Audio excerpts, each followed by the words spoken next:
Welcome to coffee and a 357. 357 Magnum handgun. It's a stopping gun. It will stop your opponent, I can guarantee you. It also kill deer-sized animals. Do a lot of different things. Mainly available, there are some semi-automatics, but it's mainly available in revolvers. This here is a Ruger GP100 6-inch barrel. It is a very nice gun. It's blued steel. It is what's called a double action. That means you can cock it each time you want to shoot it, or you can go ahead and squeeze the trigger through a cam action, sear I should say. As it comes up, it cocks it, and at the same time it breaks free and goes forward and fires the bullet. It is, I like it. It's as far as a 6-inch barrel goes, it has a long sighting plane. It's going to make your shot that much more accurate because you have a better sight picture. This here is made for more accurate shooting. It's not a snub nose or anything like that. To go ahead and make this better, you would replace the sight with a luminant sight, something that's illuminated. If you don't have $30, $40, $50, whatever it costs, you can go ahead and use luminous orange paint and paint the front ramp here on the sight. It'll work just about the same thing. Some people use 357 to take white-tailed deer, similar size animals, as long as they're within 50, 60, 70 yards or so. To shoot much further, the impact energy of the bullet, in my opinion, is not sufficient enough to mortally wound the animal, mortally kill the animal. So, what I would recommend to do is, if you're going to use this here to hunt, is simply get as close as you can to the game animal. Now, a lot of people like to use the 357 for self-protection. That's not a problem whatsoever. I understand that. These here are Pacmar grips on here for the larger-handed individual, because usually when they come from the factory, they come from the factory with wooden grips. You know, it looks nice, but really to fit your hand, and I even need some bigger ones here that I'm thinking about getting. But you can see how this here fits here.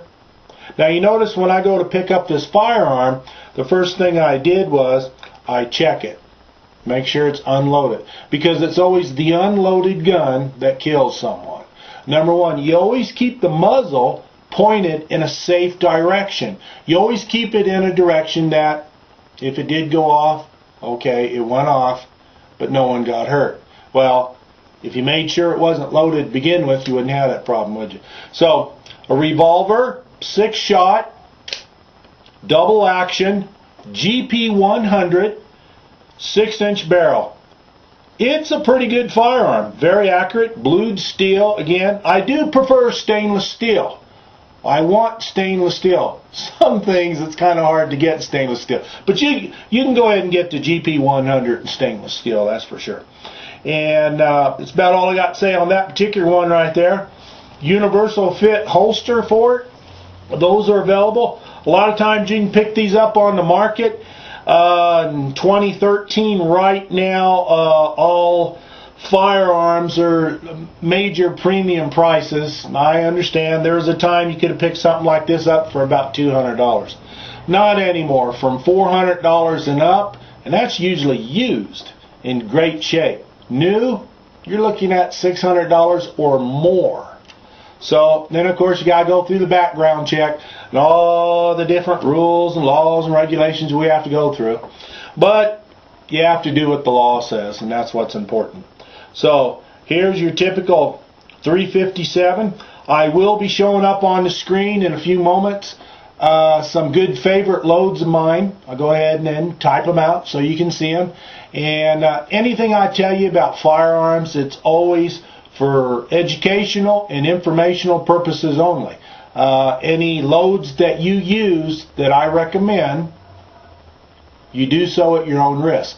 Now, as far as firearms go, any firearm, whether it be 357, 44 mag, semi-automatic, 40 caliber Smith & Wesson, whatever. Again, this here's a Ruger. You always want to take a silicone impregnated cloth or any other type of current available chemical that's supposed to protect metal, gunmetal.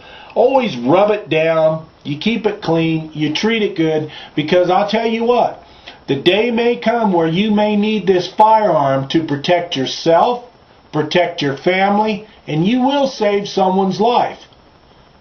I hope you never have to run across that.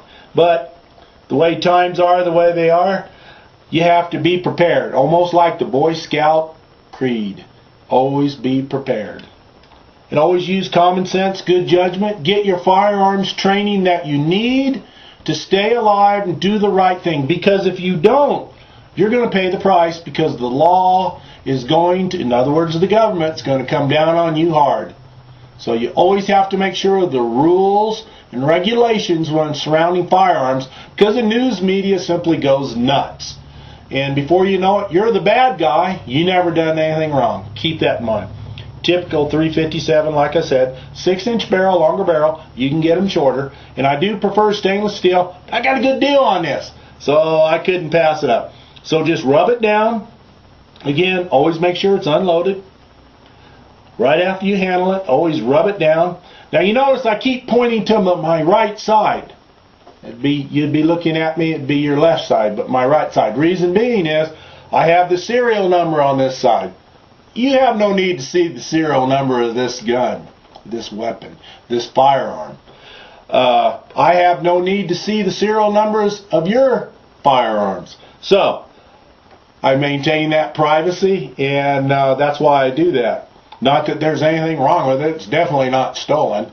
Trust me, as much money as I pay for some things, that no way.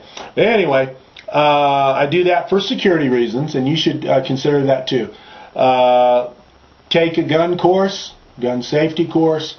I use the word gun, but take a firearm safety course.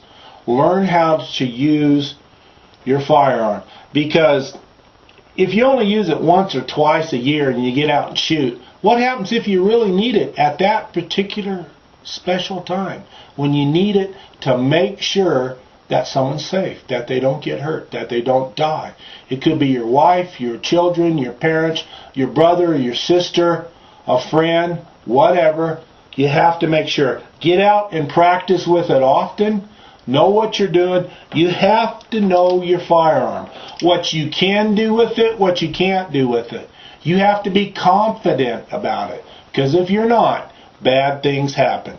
So, thank you much for watching, and here comes all of the favorite loads for the 357.